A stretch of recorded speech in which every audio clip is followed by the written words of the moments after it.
Patterson is truly people first.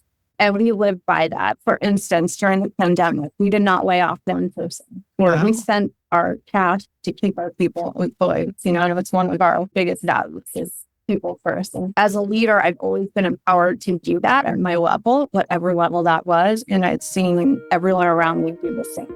Welcome to the Just Do It podcast, hosted by Ann Duffy.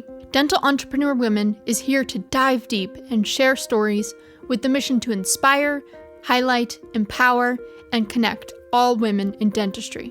Hello, everyone. It's Ann Duffy, and welcome to the Just Do It podcast. And Cara Cherry, my guest today, could be on either one of these podcasts. So we'll have to get you on the DE podcast again very soon. So I want to tell you a little bit about Cara before we get started. Cara Cherry is a Los Angeles-based regional president for Patterson Dental, where she has worked for over 17 years. When not working, Cara enjoys spending time with her son Brandon, traveling, skiing, and riding horses. She is passionate about supporting women in the workforce and creating a greener planet. Please help me welcome my guest, the amazing new friend, Cara Cherry. Hi, Cara. Hi, Ann. Thanks so much for having me today. I'm really excited to have this conversation. You were so wonderful to write this amazing story. So I'm going to hold this up. That's why I got my virtual thing off here. The Due Spring 2023 edition. I love everything about that. That photo shoot was beautiful. And Cara was the cover story. So if you want to know a little bit more about her than you're going to hear today, please go to due.life. Check it out. It'll be spring 2023. So cool that you started riding horses when you were a little girl in Philadelphia. It's the thread of that in your story. When I was rereading it to prep today, I was like, oh my gosh, no wonder you're such a great leader. How did that evolve? The leadership that your team sees and that the company sees now? I think that who we are is someone we've become. We didn't end up where we are today as we are. We've grown into this. And so as a leader, I'm extremely interested in where people come from, how they became, what impacted them. I would say that riding horses is probably the most impactful thing to my development as a human throughout my life. And it taught me immeasurable things about working hard, about caring for something else, about falling down and getting back up, the old proverb. But truly, it was something that taught a lot of great skills at a young age. It taught me how to work hard. And those all become ingrained in you as a human. It's served me really well in my entire life.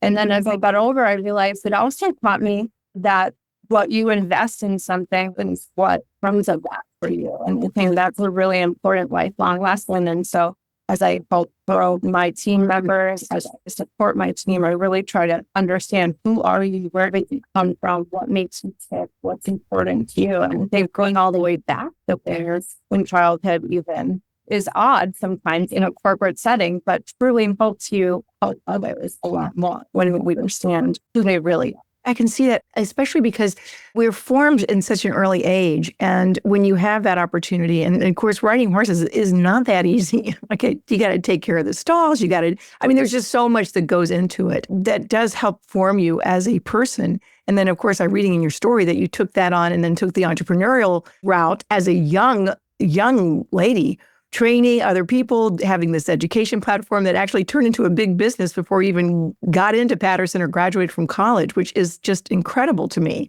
It was. I learned so many great life lessons running a business, dealing with parents and kids. And it's so funny looking back now that I'm a parent and I have an 8-year-old son. Until you're a parent, you don't know what you don't know, right? Yeah. And so now looking back, I understand those parents a lot better.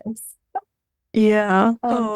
Interesting experience. And I became a leader at 18 years old and people were working for me, and it always felt natural and definitely progressed as a leader in the last 20 or so years. And I'm a much kinder, better leader today than I was at 18 or 25 or 30.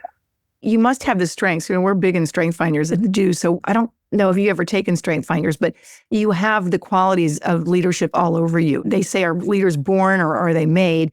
But if you're a born leader and you take leadership and you work on it and you work on your skills and your experience and you study it, you become an exponentially better leader than someone that's not actually gifted in that regard. And so I would say that is you. And especially I see running your teams. I mean, you were at the top sales division or whatever. You took the veterinary division from nobody knowing about it to the top of the company. And that is incredible at a young age. And I think you can show that achieving driven competition part of you, not excluding the relationship part, makes you just a phenomenal leader. And I know that you're someone that the team can relate to, which I think is important to you. Thank you so much for saying that. Teams only succeed together. So I don't take credit for all of our success at all. But I will say, I talk a lot about understanding people and who they are and where they come from. But I also am extremely driven and competitive.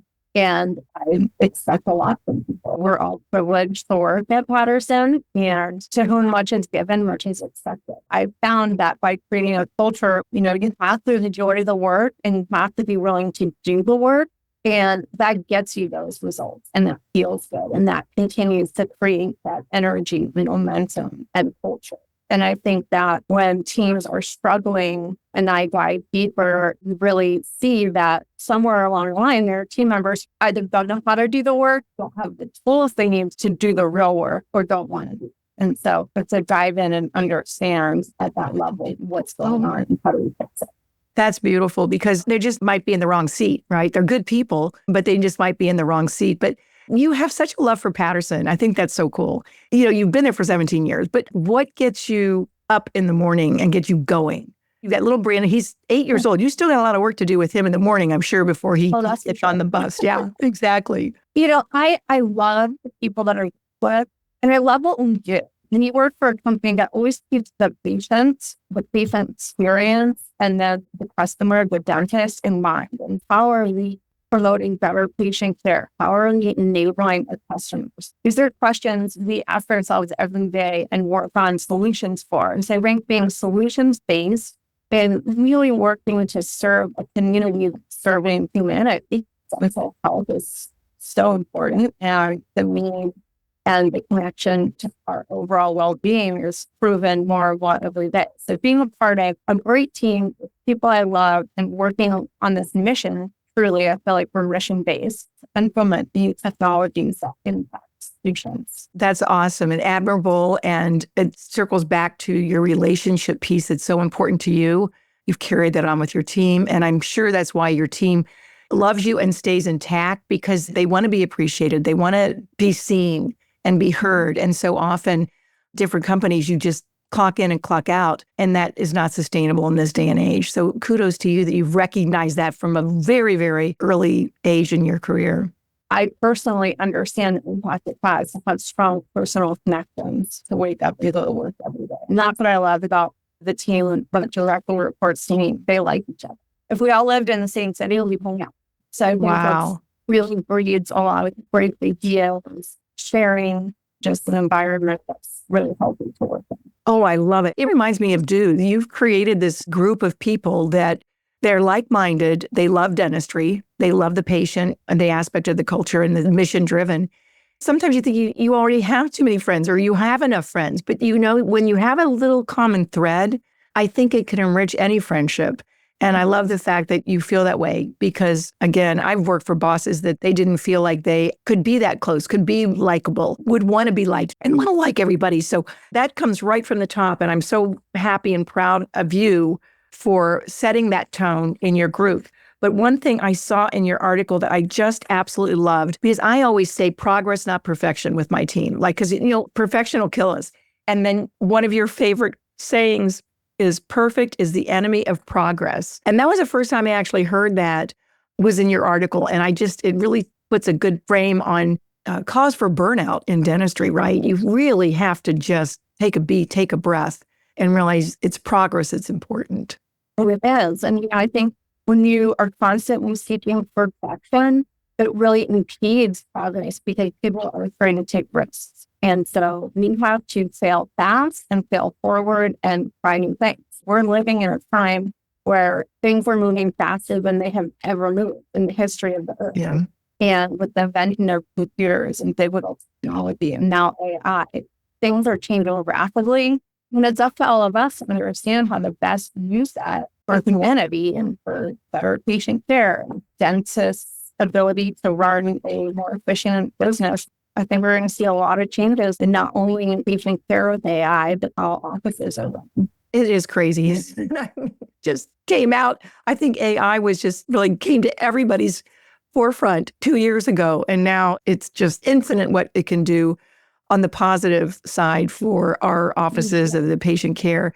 But you were in veterinary when you first started, and then you got into dentistry. So what's so great about dentistry for you?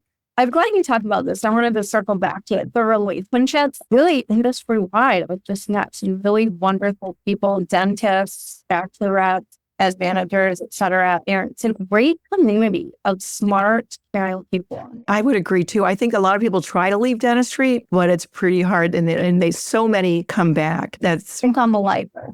You think you're a lifer. I love it. Well, it sounds like it because you've been with Patterson for 17 years. And, in this day and age too, that's unheard of in some of the big companies. And I know that you've got, what's a special sauce there, Cara, for you to be there for 17 years and still be excited about what you're doing and loving your team, loving the work?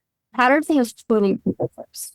And we live by that. For instance, during the pandemic, we did not lay off them in person. Wow. We sent our cash to keep our people employed. And it's one of our biggest values is people first. And as a leader, I've always been empowered to do that at my level, whatever level that was. And I've seen everyone around me do the same.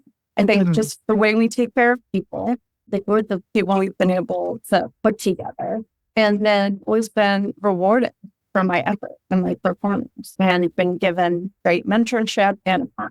I think there's something to be said for that in this day and age too, because you build your team, you build your mentors, you bring people with you, and it's a nice ecosystem that you've built. It's hard to leave and then start all over again with something. And I think sometimes people leave a little too soon. You're going to hit those bumps in the road. It's probably from your riding experience when you were just a little girl. You fall off the horse, I'm sure many times, but you have to get back up and know that the next ride's going to be better. You're going to make that jump. And I think, Patterson's not perfect. Then on the side, we've had changing the leadership over the years and improved and digressed and improved. Any company goes through this. Are you doing work that's important and it's new? Are you dealing with people that you like, that you learn from, that counter you? It's interesting because not very many bios I read you're really interested in not only supporting women in the workforce, bringing them up. I loved a lot of your story as you were talking about influencing, because we have, as young women, they have to see someone like you. Oh, we can attain that here. And this is going to help. And I loved how you tap on women if you can, whenever you can, if they've got maybe the inclination or you see something in them that they don't see in themselves. Because, we know that sometimes women, men will raise their hand and say, I can do everything. And then when we're like, well, I don't know, I don't have all the experience to do it, so I don't know if I can do it. But you have inched them along and give them that confidence. I also think that it's so cool that you're creating a greener planet.